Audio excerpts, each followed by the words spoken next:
My name is Marshall and I am presenting what I believe to be an important, what I call greater community awareness and understanding about the people of Earth and our presence in a greater community full of intelligent life, and what our emergence into that greater community will mean for us and can mean for us, both the opportunities and the hazards involved in perhaps the greatest event in human history. And my background really is more as a minister. I left my work as a special ed teacher for the blind about almost 40 years ago, began to teach interguidance, had a personal revelation in 1982, which confronted me with the voice that had been counseling me both in my interguidance work and as a special educator. And that had a tremendous impact on altering the course of my life. And since then, I have been receiving a vast body of teachings and insight, commentary called The New Message. It's a new message for humanity. And a big part of that has to do with our encounter with this greater community of intelligent life, because that has a lot to do with why we are all here in the world at this time. But we as terrestrial dwellers do not yet have the wisdom, or nor the perspective, nor the insight enough yet to be able to comprehend this greater community sufficiently so that we as the native peoples of the world do not make the kind of critical errors that the native peoples in the past have made regarding their first contacts with explorers from beyond.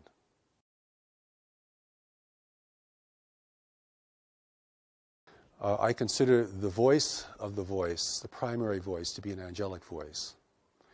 And it was this angelic voice that began to speak to me in my work with blind children.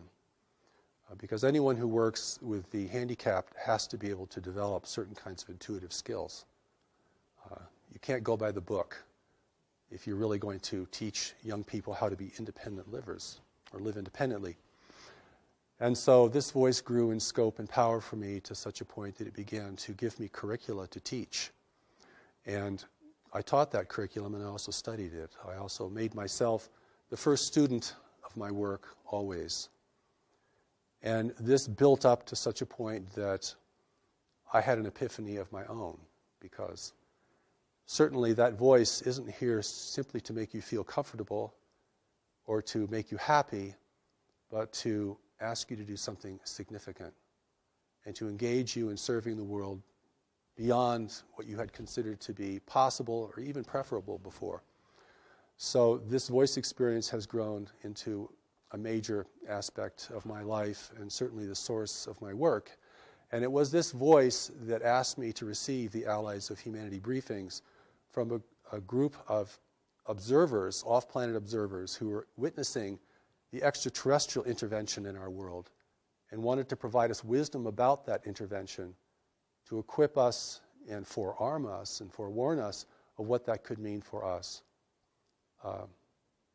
We have a real disadvantage in encountering this greater community, and so the Allies of Humanity briefings are here to impart greater community knowledge and wisdom to us so that we may have this contact experience from a position of power and authority and responsibility. But the angelic voice is the voice of the new message. It's the voice that has presented all of my writings, all of my recordings, and now is beginning to reach people in other countries and around the world. So it has been quite an inexplicable journey. So whenever anyone asks me about my life and how did you come into this, I'm always bewildered at how I'm going to answer such a thing. And I think you understand this, because anyone who is connected beneath the surface of the mind, what you could call the higher self or the deeper self, begins to live a much more inexplicable life. And I know many of your readers and viewers understand this and experience this, as do the people who are gathered here today. The Allies of Humanity briefings are briefings from an extraterrestrial source. It's an authentic off-planet communication that I was asked to receive. And I should mention that when I was asked to receive this, I was very resistant to it. I just did not want to get involved in this arena called the extraterrestrial presence in the world. But in 1996, I was preparing Greater Community Spirituality, which is a very core book to the New Message teachings. And of course, it deals a great deal with the greater community understanding God at the level of the greater community, understanding our association, our individual association with the universe full of intelligent life, what wisdom means there, the things that we do not yet understand in order to function there responsibly and effectively. And it was this voice that asked me to receive an off-planet source called the Allies of Humanity. And I finally relented because after a while, freedom is no choice in that sense. And that began the briefings, the transmission of the briefings. The first set of briefings happened in 2 stages over the course of 1 year, and the second set of briefings all happened within about just a few days. And the third set of briefings, which has not yet been published, most of it was received in 1 day. And then last February, I received the final chapter to it. And there's a story behind the Allies which is pretty interesting because they're really operating as spies here in service to us because they represent free nations in our region of space. And freedom is rare in the universe, and particularly in our region of space. So we know from our worldly experience that free nations don't get along very well with unfree nations. And there's always a dissonance there and a difficulty. And so the world is now really being intervened by races who are here to take advantage of this world and of our position in this world. And the Allies' briefings warn us about this, that this is premature contact, that humanity is not ready for contact. We do not have the social cohesion. We do not have the worldly wisdom. We're not prepared for this kind of engagement with races who can be far more clever and effective than we are, and who can exert much more control over the mental environment, a reality that we're only just beginning to understand. And so the briefings are really here not only to warn us, but to encourage us. Because what I see in the world today is that individuals and groups of individuals are losing confidence, not only in themselves individually, but in human institutions, human leadership. And of course, we all have good reasons to doubt human leadership.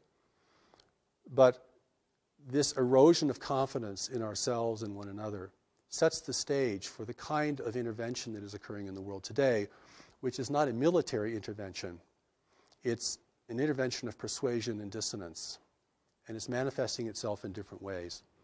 And so it's very important for us, particularly for people who have a spiritual grounding, who are focused spiritually, because we can make some very critical mistakes in assuming that whatever happens to us is the right thing to happen to us. You've heard these kind of platitudes. We're right where we just need to be. God gives us whatever we need. We can handle whatever happens. These are the kind of ideas that can really get us in trouble in engaging with the complexity of life, even as it's manifesting in our world today. Well, I'll hold this in contrast to the experience of the angelic presence, which is a tremendous presence. In fact, for me, it was so tremendous that when I really was able to face it completely, it had a kind of devastating effect on my life. It wasn't a sweet and comforting kind of experience. It was more like being blasted by radiation, and it certainly created a shift in me. And so I hold that kind of experience, which is a tremendous experience presence, will fill the entire room. You can't think of anything else. You can't do anything else. It's overwhelming. And if you have not learned to recognize what it is, you might think it is a terrible thing that's happening to you. You might be terrified of it. So I've had a long runway in preparing to receive this kind of presence and to receive its communication. But the Allies, I did not meet them personally. They've never visited the planet. They've never been on the planet. And they make it very clear that the real allies of humanity are not here and will not come. And we can talk about why that is so from an ethical and practical standpoint. So my experience with the Allies was like hearing a voice on a very long distance call. No personality, no presence, something far, far away. Because they were far away. Even positioned in our solar system discreetly as they were at the beginning, they were still very far away. And so this was a divine connection that is free of mechanical interference or interception. It is something we don't know how to create. I don't know if anyone knows how to create this. And so there could be no interference from the intervention itself and no interception. But for me, it was a very faint experience compared to the experience of the presence. So no dramatic meetings, didn't get on any spaceships, didn't travel around the galaxy. I didn't do anything like that. And yet the emphasis on my receiving this was so strong. And had that emphasis not been there, I'm sure I would have just dismissed it as an errant kind of experience or an annoyance. Or, no, I don't want to do that. But it proved to be very important, and I recorded it in my voice, and it was transcribed. But when I read the Allies of Humanity briefings, I know this is not coming from me. And I think especially notable in the Allies is the regard it has for humanity. A seeming regard that's much greater than I think most of us have for our own selves as a race. I mean, we're a pretty clumsy, violent, and disorganized race. Collectively, we might be fantastic individually, but collectively we don't make a very good show in our local universe. And the Allies do comment on that. But for me, the engagement was very, very subtle. But when I locked into that, it was quite strong. I mean, the words flowed, the feeling flowed, the kind of beyond words you would hear in a communication had real power and efficacy, and certainly affected me, affected the people who were the first to listen to these. But it's just my voice. Whereas when you listen to the angelic presence speaking through me, you're hearing a totally different voice. I mean, it has somewhat like my voice because it's using my body as a platform. But that's clearly not me. In fact, we listened to one of the recordings this morning in our conference, which we call the encampment. And I listened to that voice and I thought, I wish I could talk like that. I really do, and I mean that. I've tried and I can't do it. You have a 40-minute presentation, it's word perfect, every sentence is powerful, the inflections are perfect, nobody can figure out what the accent is. I don't know. You know, all I can say is I yield to that experience and to provide it to others and see if it is valuable for them. I hear it as a voice, and then that voice locks onto my voice, and then I can speak it and record it. It's way too fast for me to write. I've never been able to write these things down in the speed at which they're given. Before I received the first set of briefings, I was kept up almost an entire weekend because I didn't really want to accept it, by this little voice saying, would you please receive us? Receive us. Receive us. And this was like a ringing in your ear. It was so continual. It's like a repeating message. And but once I locked into the voice, I could speak it. And my inexplicable training has enabled me to do that.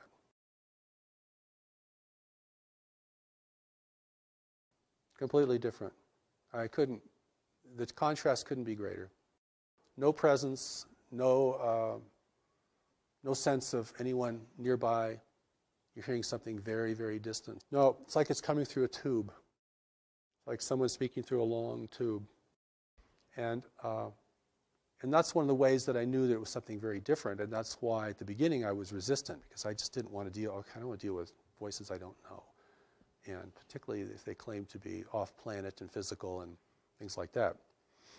But what they reveal, I think, is pretty remarkable and very clear and very shocking. And not only shocking in terms of what we don't know, but shocking in terms of what we might reconsider that we think we already know about the extraterrestrial presence and what it means for our world.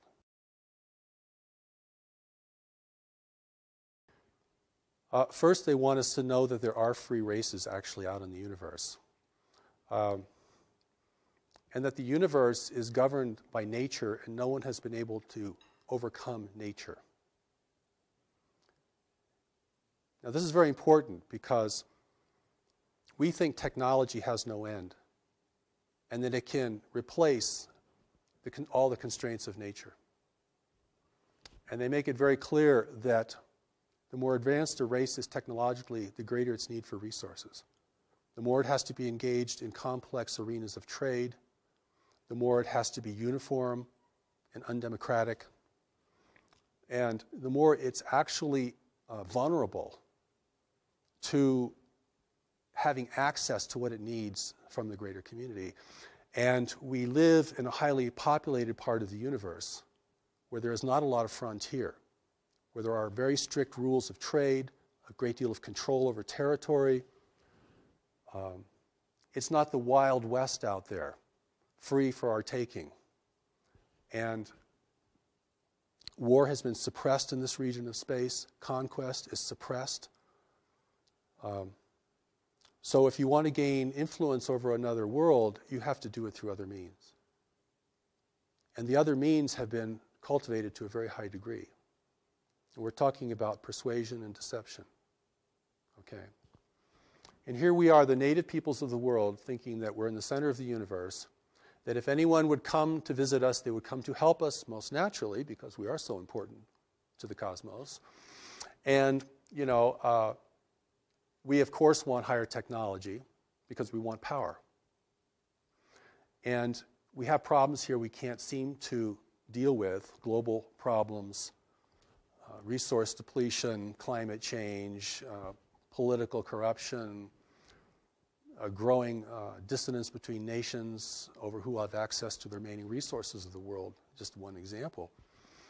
And so we feel very needy of help. See what I'm saying? And so the Allies briefings make it very clear that those who are in the world today will present themselves as agents of change and beneficial change for humanity. The world cannot be militarily overtaken because it would destroy its value. None of the races visiting our world can live here because of the biological hazard. So they need human assistance. They need us to use the planet the way they want it used. And they'll even use all of our infrastructure. And the reason that this is new and not ancient is because only in the latter part of the 20th century have we created an infrastructure that foreign races can utilize. The native peoples couldn't do anything for them. Okay, well, what about the times of Atlantis? The world's been visited throughout its history. There have been attempts to colonize the planet. They've all failed because of the biological hazard. And biological hazard is a very big deal in the greater community, and we can certainly talk about that if we have any time. And I think the Allies' intention is to warn us that there are different races of beings here, but they're all part of an intervention. And there are competing groups here in the world. And they're multiracial. So we may see them in different forms. And they can certainly project forms. I don't mean that mysteriously, I mean that technologically. I mean, they can project images holographically into our environment. And they will use our aspirations, our greed, our corruption, our uncertainty, and our insecurity to build their importance. And certainly, even at this point, they have enough human representatives and apologists in the world that will promote their importance and the idea that humanity cannot make it on its own, that our leaders are incorrigible, their institutions are too flawed to be redeemed, and that we must have their health and their brilliance and even their spiritual enlightenment in order to redeem ourselves and to take care of our world in the way that we might aspire to. Now, what we don't understand is what constrains the intervention. People say, well, if they want the place, they should just come take it. I mean, if they're not taken by force, it means they're probably not violent, or they're probably not here to harm us in any way. But see, there's so many missing pieces to this puzzle that we can't add, that I think the briefings attempt to add in the most clearest and lucid manner possible. I mean, your 10-year-old could read The Allies of Humanity and get it. Okay, so it doesn't require a highly sophisticated notion of dimensions or dimensionality or spiritual dimension or political astuteness in order to read the Allies briefings and realize what they're telling you.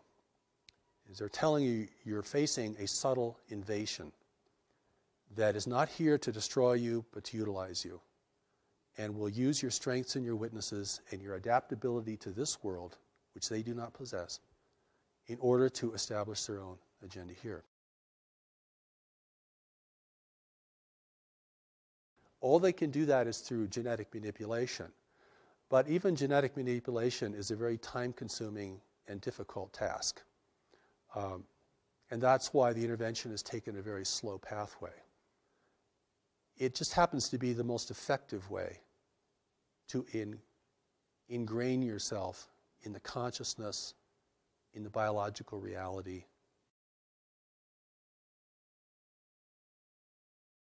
Well, first of all, there are no names given in the Allies' briefings. They do not describe where they're from because they want to protect their free worlds. They also do not describe in names the races who are here because it would be meaningless to us, or it could certainly generate a lot of fantasy and speculation. What is important to us is to know that those in our world today are resource explorers, and they are working beneath the rules or around the rules of engagement that are established in our region of space in order to have access to our world. If it appears to outside observers that their presence here is not resisted or denounced, then they have, within the rules of engagement in our region of space, they can be here without setting off alarms to their competitors or establishing official oversight problems. The official oversight is there's no government ruling the universe, but there are governments ruling trade. And trade rules everything for advanced nations that are interdependent with one another. And that is where the control is demonstrated.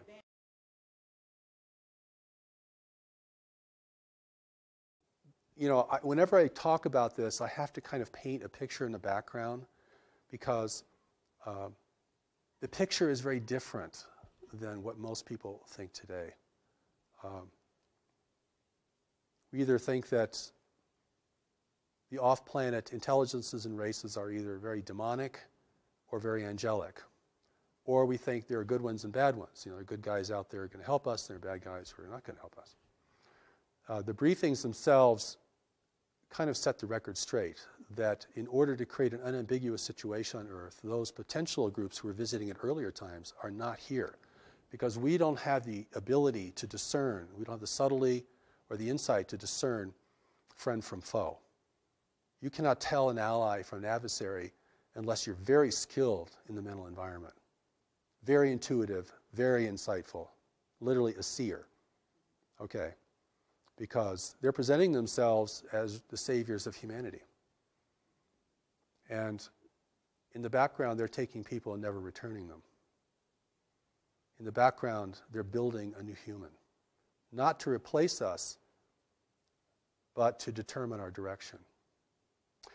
I'm often also asked, and I never like these questions very much, but I'm often asked, is our president an extraterrestrial or as our leaders? I think the thing to understand here, because I've had an opportunity both through the Allies briefings and through the greater community teachings of the new message, which go way, way beyond the Allies themselves, is that those individuals that are being prepared to be in the world are here to advise the leaders. They're psychic, they're powerful, they're brilliant. You can recognize them if you have the eyes to see, but most people will not recognize them. They're not in positions of leadership, they're unaccountable to the public, you will rarely see them on camera. This is how an intelligent race gains ability and influence and control without the people knowing it.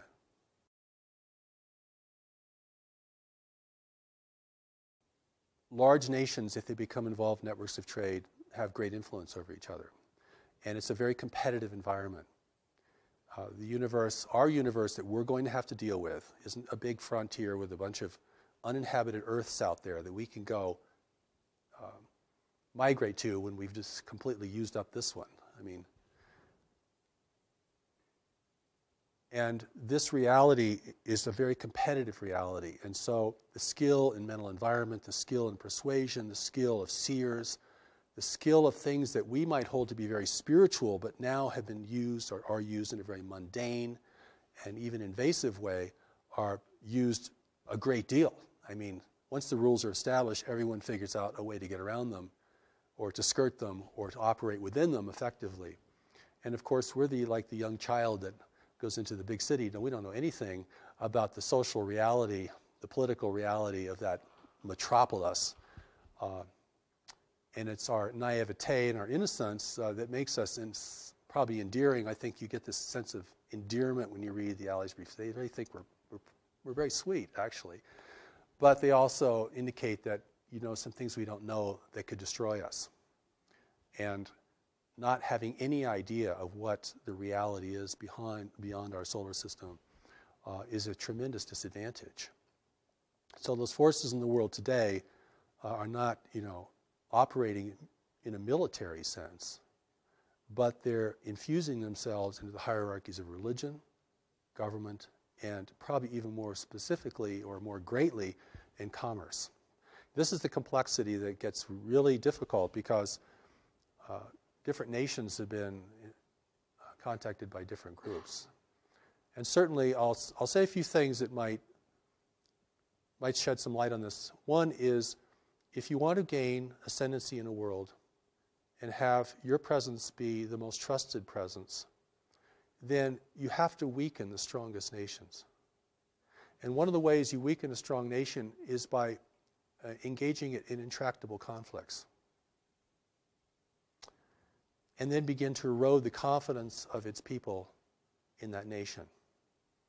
This is very much about persuasion and acceptance, okay? I make this emphasis about war because our whole orientation to space is war. Star Trek, Star Wars, War of the Worlds. This is where we're coming from as a people. We think the universe is just another big battleground between empires and freedom fighters and all this kind of stuff, which is a total projection of, our reality here on Earth. But the truth is, we're facing a non-human universe. And that alone is enough to give people chills.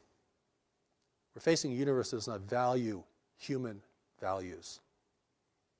But we're also facing a universe that, like every other creature, requires resources to live, has to deal with competition, has to deal with provision, has to coexist with others. So our emergence into the greater community is an emergence into a much more sophisticated and complex environment. And we're going to emerge into this greater community because we can't stop. It's happening, not because we're going out and finding out what's out there, but because what's out there is coming here. Not all of what's out there, but some of it. The briefings also indicate that there are very few worlds in the universe who know of our existence. Because those who do know keep it a secret. Fewer competitors. It's in this is the Alley's briefings talk about this, as well as the New Message Greater Community teachings, is that we're following a very normal path of self-destruction, that most races that become technologically endowed begin to outstrip their world's resources and are usually engaged in the greater community not because of their explorations, but because the greater community arrives, offering gifts with its secret plans. And that's how that is the inducement. The inducement is not just to be a conquered people, because we'd resist. And if we resist, they couldn't function here, and they destroy the value of this world. But if we can submit, and if our desires and our ambitions can be enticed, then that's the best weapon there is to make the enemy drop their weapons and join you according to the engagement that you present.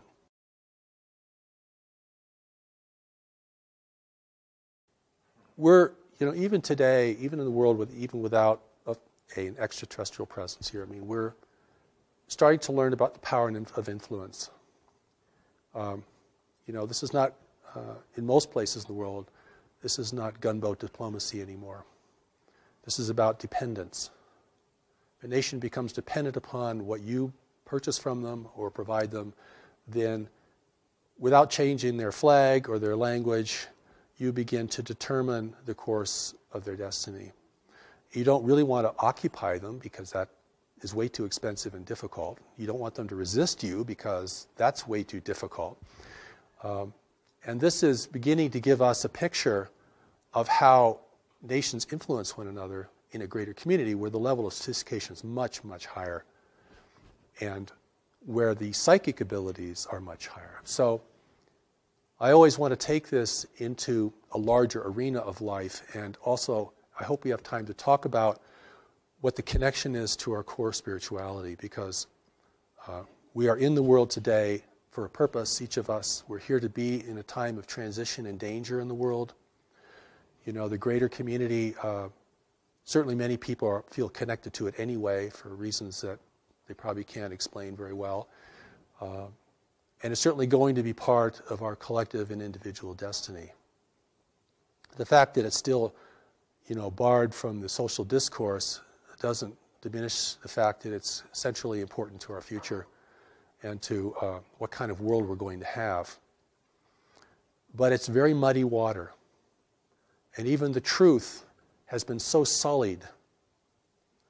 I gave a presentation in Denver about 10 years ago to a group there, and a young man came out and he said to me afterwards, he said, there hasn't been anything clean about the extraterrestrial presence for 25 years. And so, we have to look now at what our relationship with this greater community is, our relationship with this intervention. I mean, not the whole universe is intervening here. I mean, we're just part of a larger environment, and we've come of age. We've reached puberty technologically, okay? We're now subject to greater interests, and we're also destroying the planet, the wealth of the planet, the wealth that others would value. It's biological wealth. When I say resources, I'm not talking about, coal seams. I'm not talking about the kinds of things that we think are really important. I'm talking about biological elements in a universe of barren worlds. I'm talking about blood, talking about plasma, talking about cellulose. I'm talking about the building blocks of life. This is precious stuff. The recent Allies briefings say, you have no idea how important a tree is. So it's really important for us to begin to get a more greater community perspective, if that's possible, than simply projecting all of our values out onto space, which will never really inform us of what we're dealing with. And that's what I think the Allies briefings, the greater community teachings of the new message, give us an opportunity to step out of this and to see the universe in a more prosaic manner, not a multi-dimensional, not in a way that, is extremely subtle, but in a way that's manifest, because we have to deal with the manifest reality before we can deal with the subtle reality. If we're running out of money, or if we've got a tumor in our side, right, or if we've just lost our house, that's a lot more important than our meditation practice for that day. And so it's the manifest reality we have to begin to get a handle on. And that's not as complex, I don't feel as complex, or as mystical, because this is level confusion. Level confusion is a real problem here, because there are different levels, and the levels present different kinds of things to us. But if we miss the fundamental level, that we're the native peoples of the world, encountering resource explorers that we know nothing about, whose intentions are never revealed, whose activities are surreptitious, whose impact upon people is generally destructive and manipulative, then we have to deal with it at that level primarily if we're going to be a free race in the future. And if we can't deal with it at that level, if we get lost in the dimensionality of this whole phenomenon, which is big, we're going to sell the world away or give it away. And we're going to do that. It won't be taken from us. That's the difference. You see, this is where human responsibility or ability to respond becomes critical. In the New Message teachings, one of the important things about greater community spirituality of the universe, is this reality of knowledge. Because, and I'm going to use this word in a different way. I'm not talking about information or book learning or what we learned in high school or the university. I'm going to talk about knowledge as a deeper mind. We can call it higher self, Christ self, Buddha self, whatever. This mind operates beneath the surface of our worldly mind, our intellect, which is pretty much totally conditioned. I mean, you're never going to totally recondition your personal mind. I mean, it is thinking how culture thinks. It is thinking according to our biological and social realities. It can think better, and it can be valuable, but it is very, very ingrained. And I want to take knowledge out of the religious realm, if I can, or the high spiritual realm, because there's so many things associated with it, and bring it down into a kind of a consciousness baseline. This is the well of what you know and can know, and your ability to know. This is the part of you that's still connected to God. It's not the part of you that's living a soul journeying through manifest reality. This is the part of you that didn't leave, that isn't journeying through manifest reality, or it's going with you, but it's not on that journey. This is the only part of us that cannot be manipulated by any worldly, extraterrestrial, interdimensional, anything. And this is important because this is the source of our strength and our integrity and our ability to see. If that does not become the emphasis of an evolving humanity, then we will be seduced en masse. And we'll be seduced in a way we never thought we'd be seduced. And how we'll be seduced is being offered what we want, which is the most deceptive form of seduction there is. Beauty, wealth, and power is part of that, certainly. And we're very primed for it. I mean, as the world becomes more disorderly, as resource depletion continues, as nations become more fractious with one another, and we're entirely able to make our own war, by the way. We don't need any help from beyond to do that. We're very good at that. We've been doing that for a long time, and nobody has to teach us anything about that. But the wars that we become engaged with, particularly in larger powers, do have a purpose for the intervention.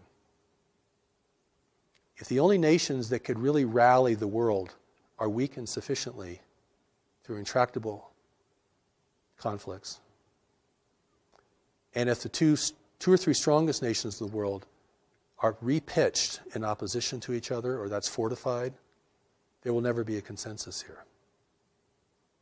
And that doesn't take as much intervention as you might think. Because everything that happens that we do is a result of our decision making. And what influences our decision making is what informs our decisions. And this is where the power of knowledge becomes centrally important. And this is where our spirituality isn't just a wondrous place to be, or a place to escape into, or a coping mechanism for dealing with a harsh and incomprehensible world, but becomes the traction for really being powerful here, and insightful, and beyond persuasion. And this is the part of us, amongst other things we have to develop, that's very core to our success, in my view. The Allies briefings talk about this. The power of knowledge is the greatest power in the universe, and the intervention's not using it, or they wouldn't be here. At that level, you can see this clearly. This is not a mystery. I've gone to conferences that said, this is not a mystery. And everyone's like, what? Because keeping it a mystery is part of the deception. We're going to keep this so inexplicable, and we'll never get it, and it's magnificent. It keeps the adventure going.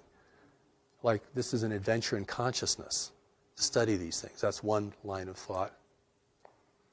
So when I've gone to speak to groups of people and presented the Allies briefings in as gentle and compassionate way I can, I mean, the resistance is tremendous, because it's like I'm taking people's parade away from them. I'm taking their lollipop away from them. I'm depriving them of this really exciting thing that's going on and turning it into just another damn thing we have to deal with in life.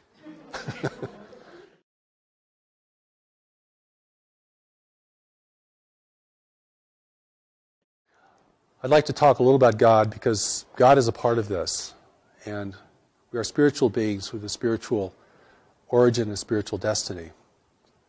And I think our spirituality is actually one of the core strengths of humanity in a universe of highly technological and secular worlds, which predominate in our region of space. We do not need to look for other races to spiritually enlighten us. We actually have the materials to do that ourselves, and have actually done fairly well in keeping the mystery alive here, where it's died in many, many other places. When I talk about God, I'm not talking about our various belief system in ultimate power. And of course, whenever the word God is mentioned, people run into all their dissonance about religion and all issues about religion and organized religion and so forth, except to say that the thing that is going to enable humanity to enter into this greater community as a free and self-determined race is going to have a lot to do with our spirituality. And I don't mean our spiritual belief or the subtleties of our spirituality. I'm talking about the part of us that is connected to it firmly and immutably. Because if that's the only part of us that cannot be manipulated by any worldly or otherworldly force, then that represents the source of our wisdom, our strength, and our unity with each other.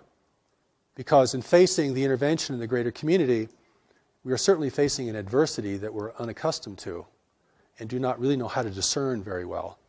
And I don't think anyone in government really knows how to discern it either. I don't think there's a secret group that's got all the cards on the table.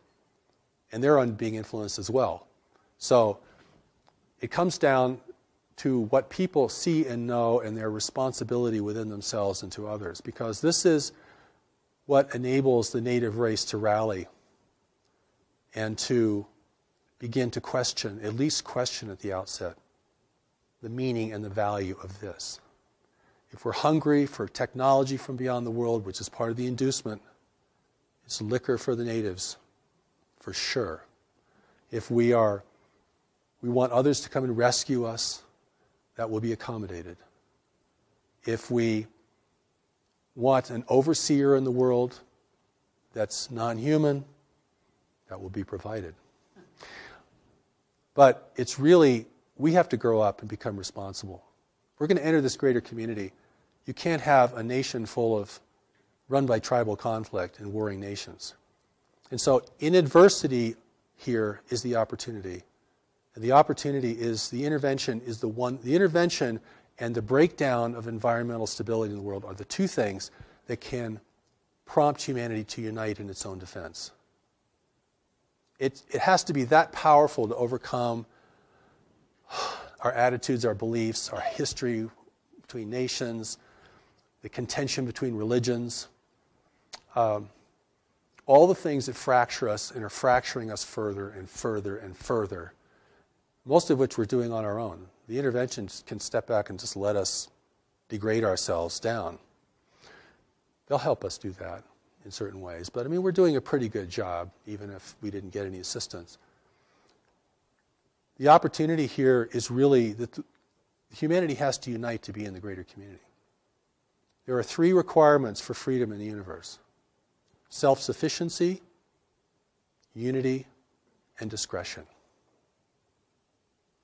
Now, we're clearly losing our self-sufficiency at an alarming rate. And we're spending tomorrow's inheritance like there was no inheritance. We're selling our children out, frankly. We're going to use up everything as fast as possible, always thinking that the well will never go dry. And the world is going to reshape itself to assist us in that as we degrade the planet and change its natural balances, which have enabled the rise of human civilization. Those balances, if they become imbalances, can reverse that process. We have to become united, not that we're all clones of each other or we all live under one flag, but the cooperation is, united we survive the greater community, divided we fall to it, eventually. And the third is discretion. We're broadcasting out into space our wars, our foolishness, our comedies, our tragedies, everything. Discrete observer may never understand our nature, but they can certainly understand our tendencies and behavior. That will have to stop.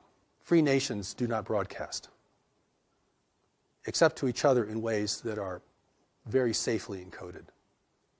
The price of freedom in the universe is unity, self-sufficiency, and discretion.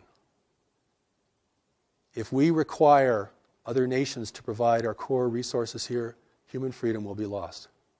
I don't care what your political persuasion is, what country you come from, what your religious belief is, what inner voices you listen to. That's the name of the game. I mean, I've spoken to conspiracy groups before, and human unity is just a big flag. It's a red flag. When I talk about unity, I'm talking about responsible management of the planet and cessation of human conflict. Not just purely for moral or ethical reasons, but for really practical reasons. I mean, we're going to have to protect the arable land of the world. We're going to have to protect fresh water and renew fresh water. We're going to have to do all this stuff, or we are not going to have a future, or not a desirable one, certainly. And that is part of the reason the intervention's here. The other part of the reason the intervention's here is we're at the threshold of becoming technologically powerful enough to discern it effectively and to communicate out into space that we don't want anyone messing with us. Stay away, please. We're not ready. We'll let you know when we're ready. That's why the real allies of humanity, or races that could become the allies of humanity, are not interfering in the world today, because it's highly unethical for them to do that. Even if they wanted to help us grow and become peaceful and peace-loving, they would have to control us to do that. Or they would just send their wisdom, like in the Allies briefing. They just send their wisdom. They're not sending, advisors down here to encourage us, persuade us. See what I'm saying? There's a big difference between sharing wisdom with somebody and beginning to control their life, or trying to control the life or the outcome. I don't consider the intervention to be evil. I think it's just self-interest in the universe. And we have things they need, and they really need them. So there's a lot of myths here that have to be blown up about, self-sufficiency and free energy, which is a total myth, by the way, in my view. I mean, there's no free lunch in the universe. And even if you could harness free energy, like harnessing the power of the sun, you're going to have to create some pretty powerful technology to do it on a big scale. So you still need resources. Right. So even if the energy is free, in order to capture it and use it, you still need huge infrastructure, lots of resources, all these kinds of things. So it's not really free. See what I mean? It's not really free. But I want to go back to God, because whether people believe in God, it's important that they know that there's a part of them that cannot be corrupted and has never been corrupted, and that there's a way that that part of them can speak to them and advise them. And this is, you can call it your ground of being, your gut feeling, whatever you might call it within a religious or a general vernacular. There's a part of us that has to advise us. Or you could say to the intervention, can't you just see this for what it is? 50 years of UFO research, can't see it for what it is. Why is that? 50 years of UFO research cannot see this. Oh, we know we're being visited, sure. We knew that 50 years ago. Haven't gotten any further, really. We got lots of sightings, got drawings and radar and tons of speculation and lots of kind of science, pseudoscience, all kinds. But can anyone say, what is this?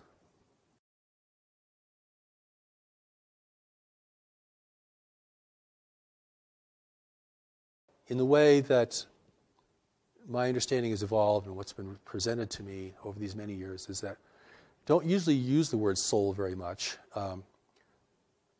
I describe it more as a part of us that's still connected to God, that's very wise and looks on everything with much greater discernment and depth. There's a part of us that is disconnected from God, and we live in the part most of the time that is disconnected. And that's almost the price of being in the world. Because if you really had full God awareness, you either wouldn't want to be here. It's way too dissonant. Or you'd have to be here on a major mission, and you'd garner a lot of resistance. And that, in that sense, that's enough. If you know that a part of you is wise and a part of you is not wise. and you can distinguish that on an increasing basis in your own experience, then whatever your religious affiliation or belief or ideology might be, you can relate to this. I mean, people know what I'm talking about.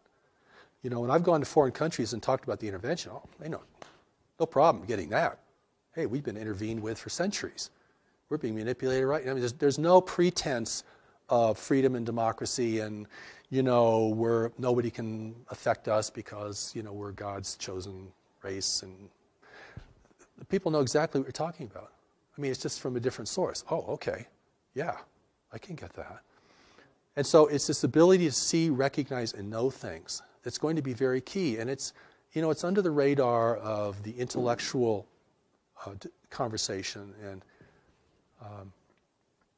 And in my view, it ends up in the final hour being the most important thing. Because we're never going to fully understand the intervention, how it works. We might finally figure out its impact on our governments and the way they behave, which I think a lot is being done there. I think on our end of the spectrum, we're putting a lot of things together. Because that's the part of us that's going to capitulate first. You know, and I want to say one more thing about that, if we have time. One of the arguments for intervention is that intervention threatens our economic interests. And therefore, our economic interests, you want to thwart intervention. But it's really the opposite. Our economic interests would be the first to be persuaded. If you can give power no one else has, one little piece of technology, which may be a trinket in the universe, if that gives you supremacy in your world, your business world, your life, oh boy, that's unbridled greed right there.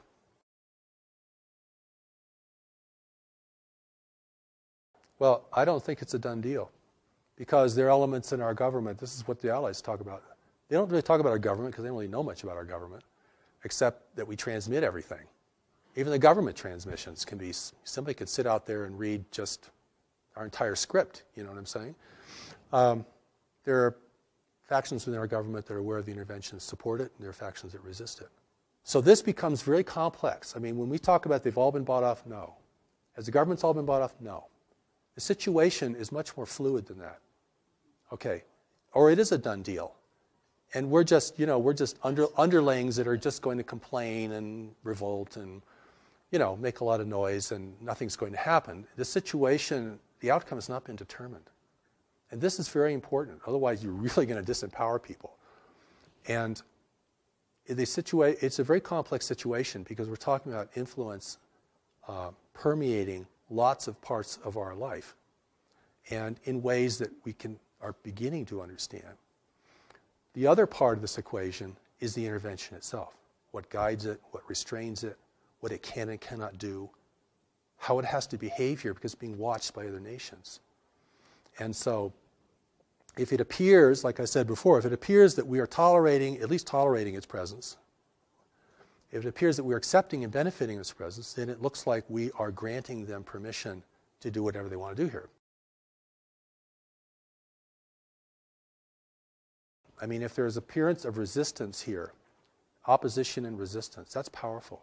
Even if it comes from, you know, the public. See what I'm saying?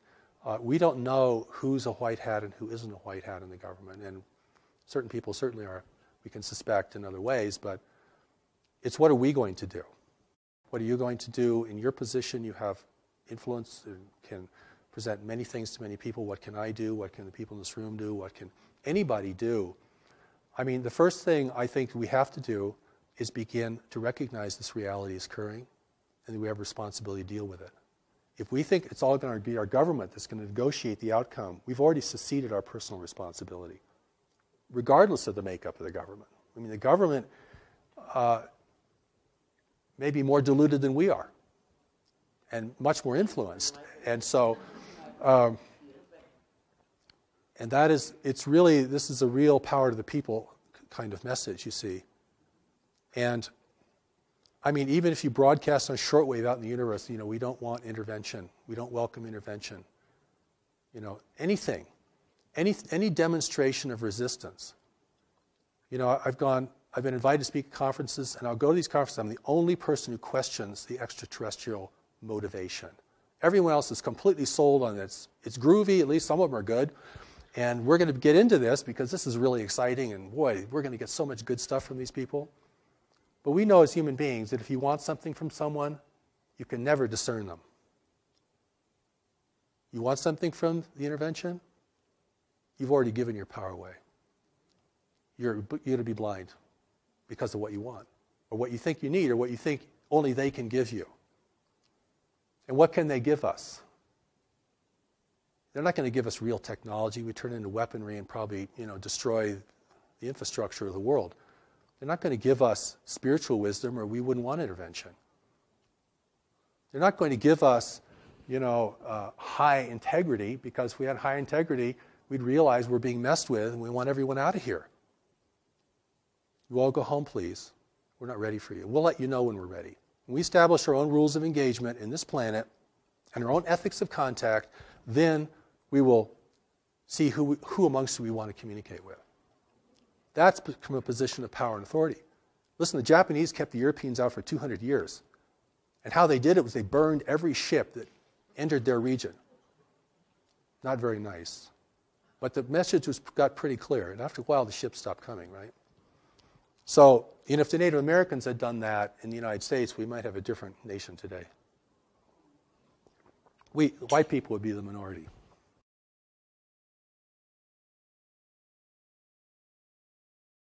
I would say that we can be ready, and we're not quite ready. We have the resources to be ready. We know more about this planet than any other race in the universe. We're the only race in the universe who could survive here successfully without a great deal of adaptation. We know more about our nature than any other race in the universe. We know more about our history and our tendencies than anyone else in the universe. And that if other nations want to help us, they should share us their wisdom about what life is really like and the pitfalls and dangers of functioning in a greater community. So my emphasis through all of my work is to empower people to be strong, effective, and compassionate. But we're going to need strength. I put that first, because you can't be messing around in the face of the greater community. This is big time life. And we're still in a very adolescent phase collectively as a race. I mean, we're still very indulgent and foolish, and we're not responsible to the future. We're not saving resources for the third generation out. I mean, we're using up everything. So I think the change in that is a change, not just a change of understanding, but a change of heart, to realize we are the stewards of this planet. If we want to continue to be the stewards of this planet, individually we're going to have to learn some new things.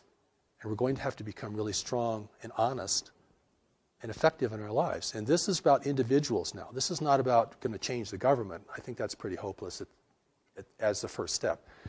We're not going to get them to divulge their information, because if they ever do, it probably wouldn't be whole or complete anyway. And so, but we do need to learn about the greater community itself. We do need to learn about our personal strengths and responsibilities. We certainly all have to get our own house in order, personally, individually. And that's kind of that's a great starting place, of course.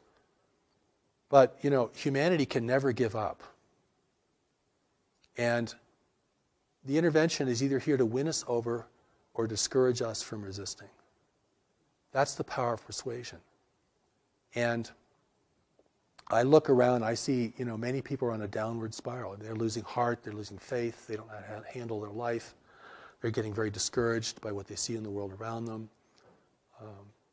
Their own sense of inadequacy can overtake them. So, you have to build the person up. If you want to take them into a battle of who's going to control this world in the future. And this is a battle at another level, all right? This is like warfare at another level. Okay, we're not going to be clubbing each other over the head. But we are going to be determining, what has power and meaning in the world. And that's why, in my work, we present the Steps to Knowledge. It's available online. You can go read The Allies of Humanity at alliesofhumanity.org. Go to newmessage.org and study Steps to Knowledge. Putting tremendous things available so we can reach people not only in the Western nations, but all around the world. And something like 60% of the planet has access to cell phones now. It's amazing. And so that educational orientation has to happen, because no one on earth is going to win if an intervention is successful here. There are no winners amongst us. The profiteers will be subjugated just like the rest of us in a controlled world. And, we're rich or poor, whatever our race, nationality, we are in this together. This is our world. And we're going to have to really re-earn the right to have it be our world. We're going to have to clean it up. We're going to have to build kind of networks of cooperation even just to do that. So I'm talking about something very expansive, very complex, but the incentive has to be there. And the incentive isn't just for wonderful things. The incentive is also the fear of failure, because we can fail. And there's nothing wrong with being aware of that. We don't have to be terrified of the world to be aware of that. That's just a reality that we know we can fail. And if we understand that correctly without denigrating ourselves, then we know we have the power to rise to occasions. And certainly there could be no greater occasion than this.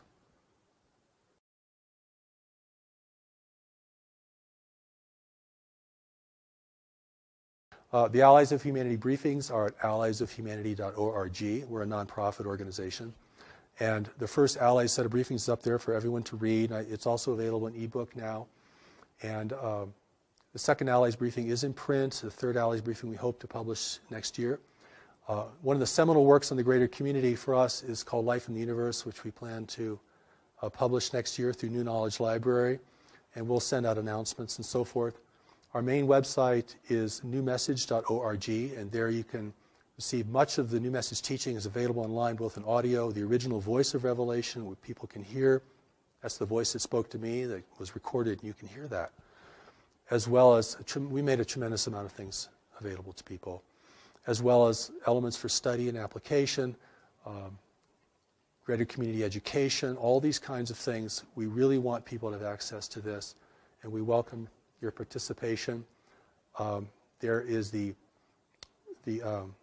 Declaration of Human Sovereignty, which is a document modeled after the Declaration of Independence. It's kind of a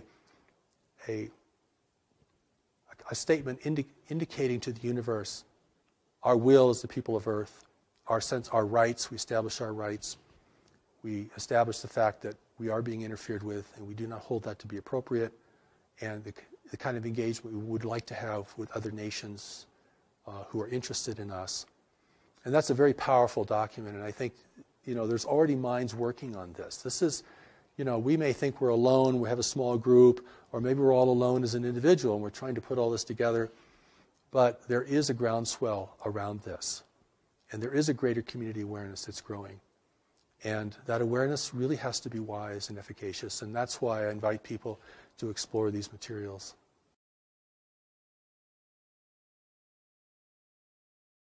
I'll deal with the prosaic first, and the things that we can all touch upon is the fact that food, water, and energy are declining resources in the world, and will be increasingly so. And those things, which seemed the most ordinary kinds of things, may in the end prove the most difficult for us. Certainly, earthquake activity is increasing. Volcanic activity seems to be increasing, from my understanding. And but I think the thing that's going to create tension between nations and in communities and within our own personal lives is going to be really the fundamentals. And the fact that when you look out on these beautiful mountains here, and I don't know if your camera can take any of that in, you're going to look at a dying forest. That's a dying forest out there, beginning to die. That's because the planetary climate has changed only 1 degree Fahrenheit. That is enough to unleash forces that I'm not sure anyone could foresee. Maybe if people did foresee that in the western United States alone, we've lost 40 million acres of trees from a very slight variation in our climate alone. That and the availability of water, clean water, the growing aridity of the world, particularly in highly populated areas such as Africa, the Sahel, the Middle East, Southeast Asia is having a critical water problem. These are earth changes that these are big things. This is a 4-alarm fire, actually. The other background things of increasing volcanic or seismic activity is going to have its impact as well. And I know there are other people who feel there are celestial forces that are increasing the frequency or the pitch of this, and I do not want to comment on that. I don't feel I really know enough about that to comment on that respectfully. But clearly, the pitch of the world, the intensity of things is escalating. And even if you come to a beautiful place like in the Rocky Mountains here, you can feel that escalation. I mean, young people are committing suicide and capitulating into drugs like never before. I mean, this isn't just uplifting people. This is also wearing us down. The pitch, the intensity, not just of more activity, but the actual intensity of the mental environment. And it's really something. And to keep your head in all this, you have to become very strong, very grounded in knowledge, and very appreciative of the greater powers who are here to assist us beyond the visual range. And I think that, we have to accept that we're entering into a new world. We crossed some invisible boundary that said, oh, now we're in a new world. And this isn't going to be like the world of our parents or our grandparents. I mean, we're entering a world of environmental shift. And we've dealt with that, on a national or tribal level in big ways through history, but not on a global level. And that is going to change the landscape so dramatically. It could change our whole idea of religion, could change certainly our governments and their functionality. It will be a great incentive to war, even without foreign persuasion, as a growing number of people attempt to drink from a slowly shrinking well. And the only way that you can prevent chaos and decline is by a growing sense of unity and compassion and the awareness that we're in this lifeboat together, this lifeboat called Earth.